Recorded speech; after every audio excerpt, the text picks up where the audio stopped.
Okay. I don't know how long this is going to last, so I'm going to go ahead and try and go into it. So basically what I'm doing now is, as you can see, I already threw the invitation to the round table per the types of altars. Um, this is, I'm going to use the Alice in Wonderland deck. Initially I was going to use my dominoes. The danger with the dominoes is that there are virtually three perspectives that I can always pull from the dominoes: the higher, the lower, and the middle ground. That may confuse this. As I'm seeking clarity, I don't need to complicate. So I'm going to use the Alice in Wonderland cards because there's a pertinence to what's going on. So I'm going to go aspect for aspect, in addition to the hidden, which is the mastermind, to the invited, Miss Tabitha, to the perceived uninvited, 56, my Tulpa, and to the granddaddy of them all, if we'll call him that, the concept of God, because he has made it to the table via that question that was asked earlier of, does God ever leave consciousness? Does God ever leave consciousness? And being that I don't believe God ever leaves consciousness, and he is tied into the fragment zone, he's got to play two now. And I say he for gender fluidity. I don't buy into God being male or female, so just for the sake of wording. All right, so what I'm going to do now is go aspect for aspect. Keep in mind, I have used my aura spray. I've asked for authenticity. I've asked my friend and guide, which is in my pendulum, Quankoto, to do whatever he can to help. I'm asking the different aspects on these cards who have an intimacy with me, being that these not only are my cards, but my concepts that I address, that they assist me with this meeting, and that it goes, I don't even want to use the word fair, that it goes authentic. I'm not here for fairness. I'm here for answers. So, getting kind of emotional, so bear with me. So, evidently something's going to happen. So, I'm going to go straight to the core. The concept was death. Death is what's at the core of me. I kind of understand that because in my, whether you want to call them illusions or delusions or whatever, in my thinking, I've always known that I've done a lot of death. Even in the lower level illusion of living as a human, the life cycles that I do have remembrance of, whether they're coercions or not, they all are tied into war or death. There's always something traumatic at the end, be it me, the cause of it, or me being taken out by it. I'm always around death in the sense of war or major strife and turmoil.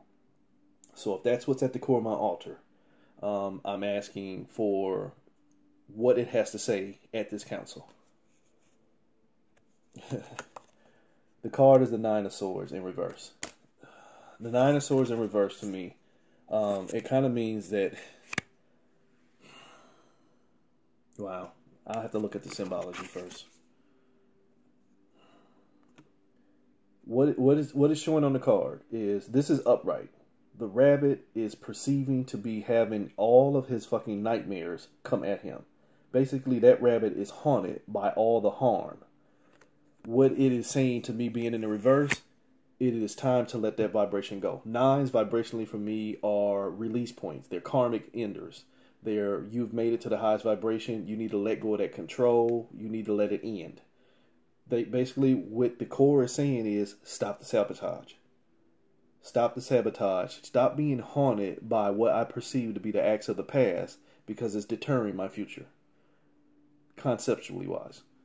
Not going to draw off into that too much. Going on into altar number 2, the host. The host handles some or most of the aspects of daily life. The initial card I drew was a 36 in reverse. 9, operating under the energy of probably needing control but caught in karmic cycles. And to go back, the first card, the core, was a 19, which is a 10. But I have placed my potential in that 9.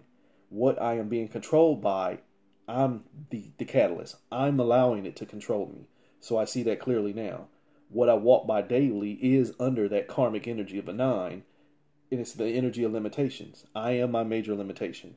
It's the king of spirits, the one I said is the shaman of all shamans, who told me to fuck around and find out. You know, not only in the sense of protection, but in the sense of keep fucking up and you're going to find out. I'm finding out. So let's see what that aspect of the host has to say. It's the Ace of Wands in reverse. If you think about it right here, this is he's understanding the magic of his own fire. With me, I'm under limitations. I'm limiting my own magic. As powerful as I am, and I'm not saying that egoically, I just know who the fuck I am. As powerful as I am, I'm nothing compared to who I can be because I walk with limitations. I'm going to keep going. The third altar is the protectors. They protect the body, the system, other altars, and they protect the host and the core. I drew Oya, who is my protector in this realm. In my perception, she is who protects me. In this setup here, where it came out to make it seem like this was a court case instead of a round circle, she stood the closest to me, as in, if she protects me, then she's going to be here to advocate for me. She's not going to let them gang up on me. So let's see how this plays out.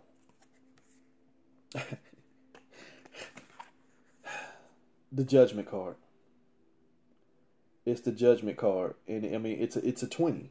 It's she's here to make sure that judgment is passed fairly. Really, no other way to go around that. I mean, it's the Protector card. She's here to protect and make sure that this judgment is going down the right way. Honor and praise.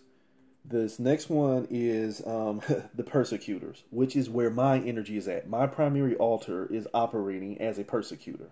And the parameters for a persecutor is it harms the body, it harms the system, it harms other altars, it harms the host, and it harms the core so that it can retain control. It's me. It's a master manipulator. The card itself is the card that is designed as me for this deck.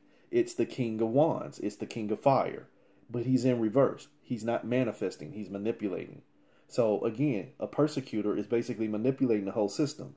So this is why I'm on trial. This is why this council has been called, because we need to figure out how to stop this asshole here from being a manipulator, which is honoring all these other energies that need to be fixed. So what this manipulator form of me, the persecutor, has to say in defense of the way he acts is the Eight of Cups in reverse. Again, it's in reverse. The symbology on the card is, if you notice, those cups are stacked, but Alice ain't got time to play with it. She's going to walk away from them emotions. I'm not finna go over here and deal with this fuckery and foolishness. Hello, sacred clown. I'm here for fuckery and foolishness. So therefore, I'm over here being drawn to these cups. I can't put the cups down. The fact that these cups are sitting right here means that I have to validate them. So the manipulation of being manipulated because I'm drawn into something that really ain't got nothing to do to me. It's an 8. This infinity wheel of thinking that all these cycles own me instead of I owning them. So emotionally, I have detached myself from the acts that I perceive to have done, and in the fact that I've detached from the emotion instead of transmuting the emotion means that I'm still emotionally attached, even in being emotionless. See, more contrarianism even in my wording. So I've been captured by the fact that I won't release these perceptions of being tied into death and limitations and all that other stuff. So that was the me card. Going on into the next level is the introjects. It is based off of outside people. It's fictional, historical, family, abusers, things on that level.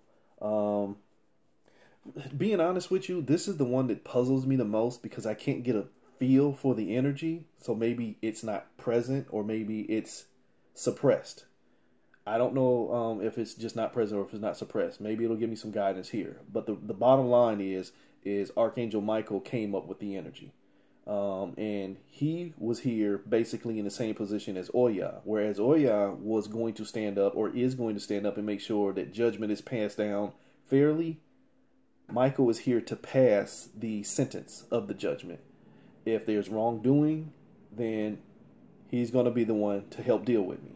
If there is righteousness in the way that things are being done, which I'm already clearly seeing that it's not, then he's going to stand up for me and give me, the kudos of, hey, keep doing what you're doing.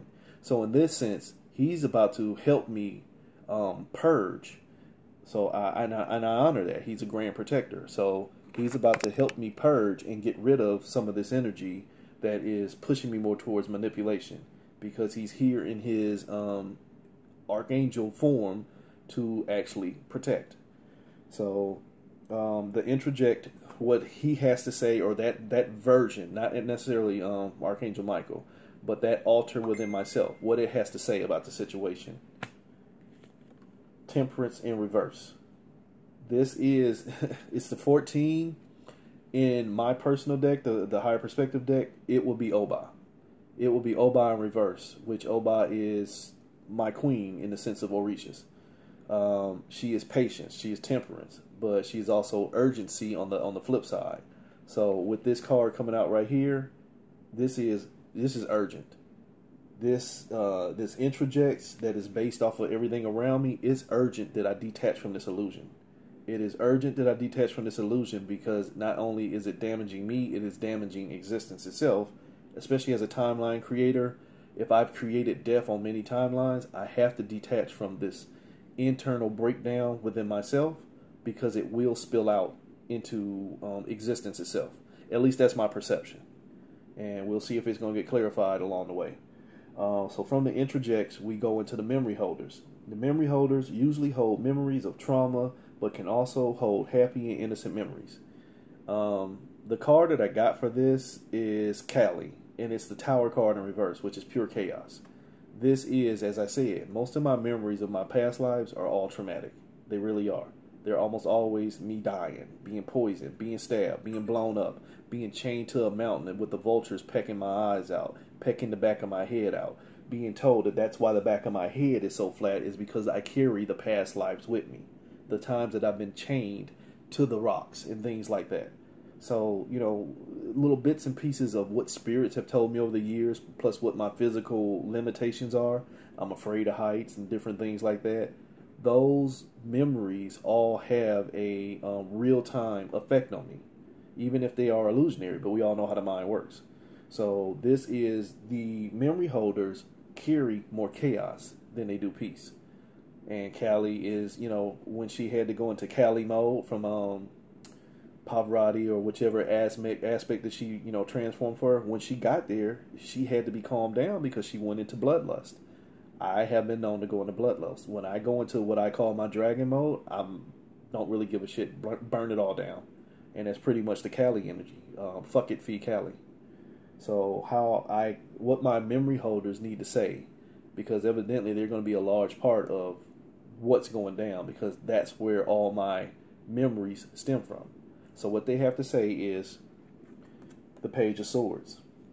And the Page of Swords is basically, I have to, choose the messages. The page is a messenger. The swords is the message itself. The swords is the communication, and not only communications, but the reasoning. I need to understand when it's time to break out that sword and cut those memories. Not only say cut them as in detach from them, but honestly to cut them as in transmute them. Cut them and digest them. Cut them up like a steak and eat them and own them, and then shit that out and keep it moving. Really, transmute it. Take the fuel out of it and keep it going. And that's interpretational. I kind of hear in my head somebody else will read that differently. This is my reading, so that's how I have to read it in pertinence to me, but I'm always open to perspective. The Gatekeepers. The really funny card, because it's tied to the Angel Oak, which is my dimensional ground in this physical reality. So in other words, I always see portals in her, portals or gates. So it's only funny and fitting that she come up as a gatekeeper. But with the gatekeepers, the parameters are they control switching or access to certain areas inside memories or other altars. Remember what I just got through saying about the memory holders. I have been given access to a lot of past lives, then they always end up with turmoil or death. What if that's a coercion? What if the other good ones are hidden so that I keep creating death timelines? What if I corrupted myself? Look at my core. My core is only about death. So it would be kind of fair and reasonable to think that I'm only going to buy death as a memory. So what my timelessness card right here, this aspect is tied into the gatekeepers. The other thing with that, the thing that I keep getting told about me being an anomaly because I exist on all timelines, therefore I am timeless. I'm everywhere at the same time. Not, oops, waiting to die here so that another part of me can be validated there. No, I'm validated on all levels at the same time. So how does that work out for me, being that I'm in all gates?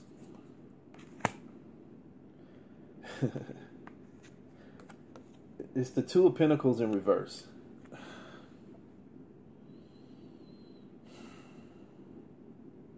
It made me feel weight when I drew that card. It really did, because it's a split. It's the Two of Pentacles. It's the reflection.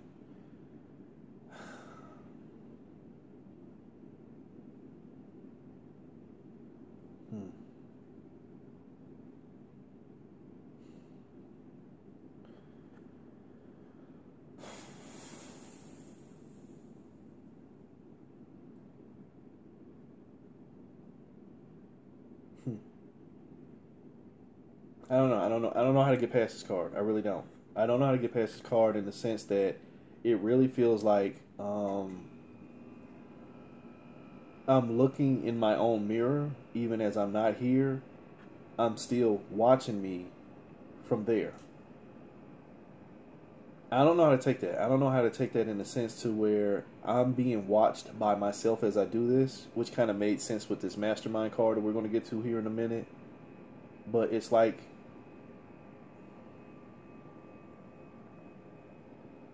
I'm turning my own intuition off here, and I don't want to do it, but I'm kind of shutting myself down here.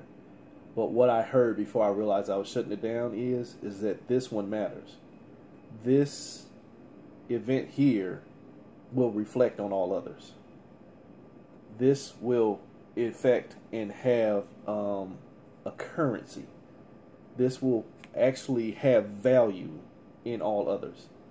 Not just the perception of a timeline or the illusion of a created timeline. This one has substance to where if you don't get this one right, it's going to have disruptions and ripple effects in all others. That's what I got out of it. So that's the gatekeepers. Fun times. We have the internal self-helper, which holds knowledge about the system. It holds knowledge about the other altars, the traumas, the history, and the internal workings.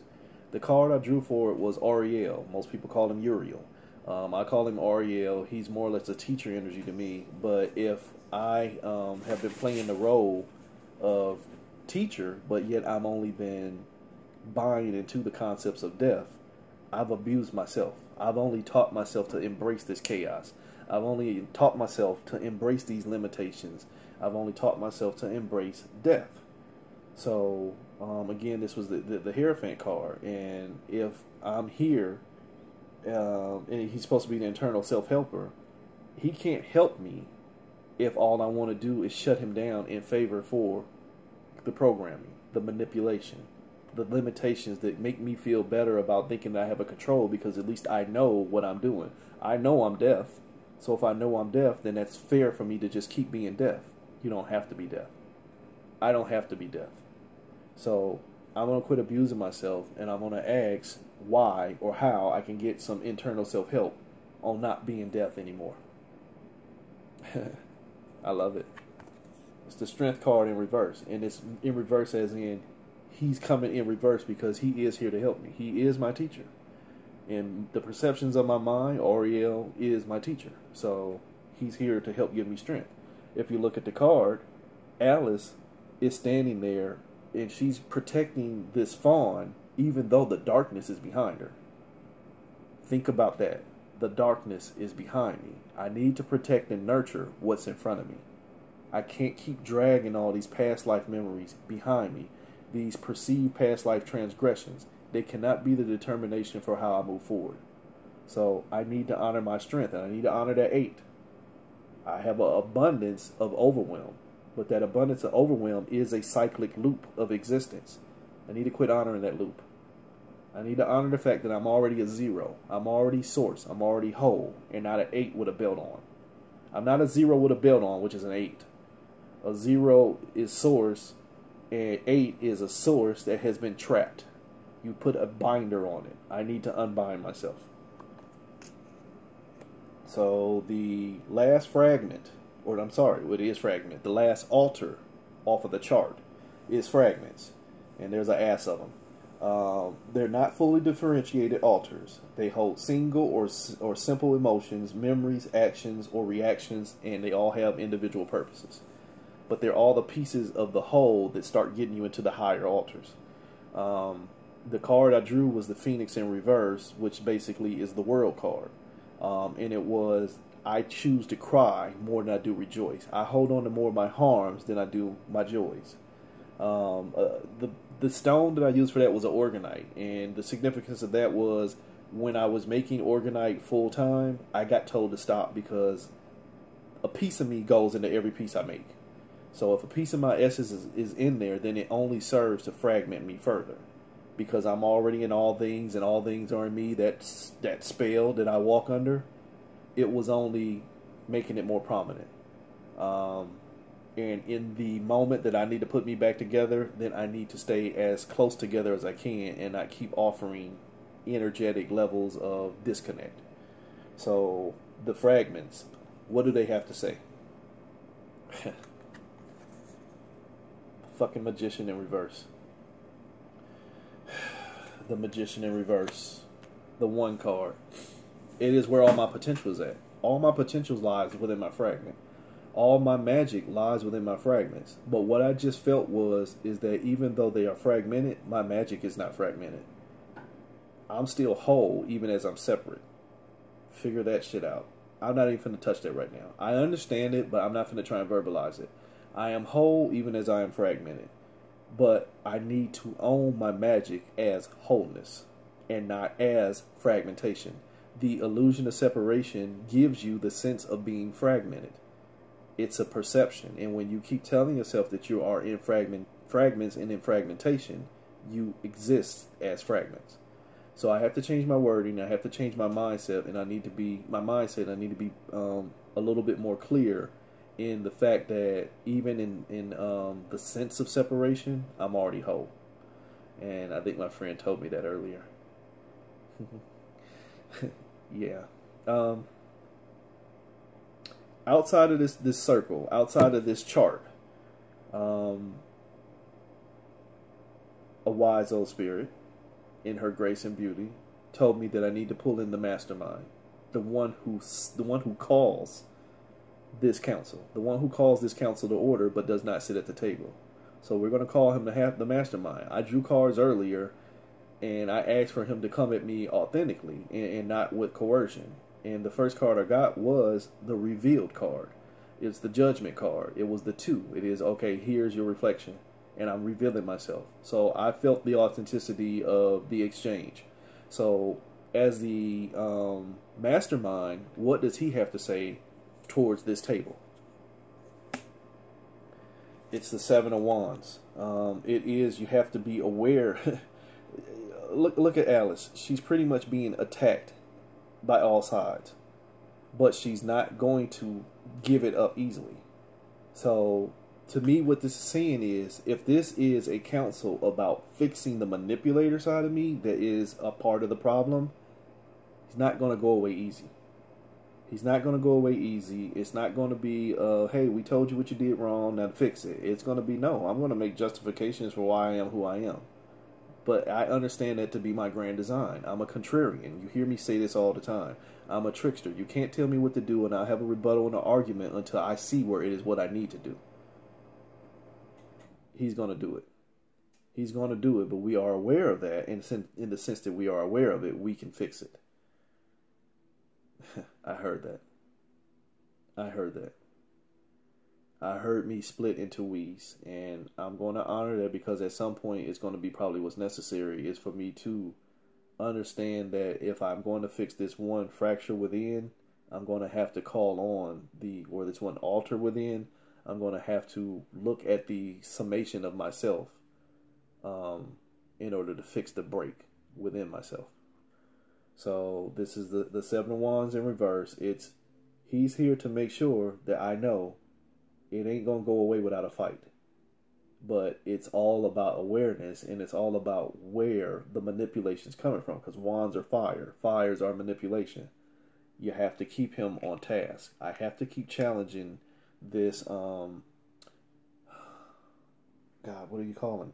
I have to keep challenging this persecutor aspect of myself. Now, at that point, I asked the mastermind, why did he summon the wise old spirit? And I kind of understand it's because she's a manipulator too. And so it's going to take a manipulator to disarm a manipulator. But she also has just as many fractures, or she has just as diverse a range within her fractures as I do. Whereas I embrace the limitations of my spirit because I'm scared to be at full. She honors the diversity and she sits at the head of her own table. Just like the mastermind sits at the head of this table, but he cannot run the show at the table that he's already having a seat at. In other words, he's going to have to call on someone else to help oversee the change externally, but at the same time internally. I understand that wholeheartedly. So he calls her in because she can bring in the sense of stability. It's almost like when you know something within yourself, think about it as a tarot reader. Most of your clients already know the answer, but they won't accept the answer until somebody outside of them tells them the same answer they already know. So that's how this manipulator is going to have to be manipulated or taught to manifest, is by telling him what he already knows, but he's needing to hear it from an outside source. Because again, as a contrarian, we don't trust shit until it resonates. And even within ourselves, we don't trust resonance. So how can she best to help with getting the stability? And it's the Knight of Cups. And it's, with me, the Knight, I mean, look at the symbology on the card. The Knight sits on the horse and he nurtures the cups. He protects the emotions. He protects creation. In this case, she protects the emotions. She protects creation, and it is she's just gonna pretty much tell me what really is what. It's going to be. There's more to it than that, though. There's more to it. It's not only is she going to guard and make sure that I embrace my emotions, and she's going to walk me through it. There's more to it than that. She's going to lead me to the waters. It's the Three of Wands. It is, she's going to instill within me enough to make me even want to communicate at them waters to know how to get through it. I can honor that. And I think the rest of it, from what I'm just hearing in my head, is that there's way much more than that, but it will become evident in time. Stop pushing it. I'm going to honor that. The other thing over here is the 56, the Bornless, the Tulpa, the Hevesgar, whatever he is, the Corpse Eater, the Windmaker, whatever his aspect is, that is still me at the end of the day. At the end of the day, no matter what name it gives itself, it's still me. Whether it was a Bornless that was split off during the conception mode of my birth, or whether it's something that manifested in 2014 and split itself in 2018 as, told, it doesn't matter. It's still me. And therefore I'm going to claim him as me. Even in separation, he's me. So he needs to come back to the table and we need to fix this. So if he is the twin, as was told, if he is the twin that was not born, if he is here to teach me dominion of myself, how to be whole within myself, then I need him to come home. So I need to know his point of view on us.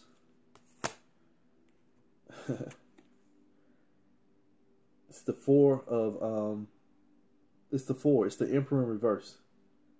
It is, we need to get back on our throne, but it's a duality there. In getting back on our throne, we need to make sure that we are not owned by anyone, to include ourselves. I can't dominate him, just like I cannot allow him to dominate me, and just like I cannot allow any of these other altars to dominate. We all need to be in unison. We all need to work as one. If we are to serve the greater collective of self, then we need to function as one. Not going to go any further on that one. The last concept was God itself, Source, the great mystery. Does God leave consciousness? To me, no. The answer was a 3 in reverse, which was the communication is there, but the primary energy was deceit.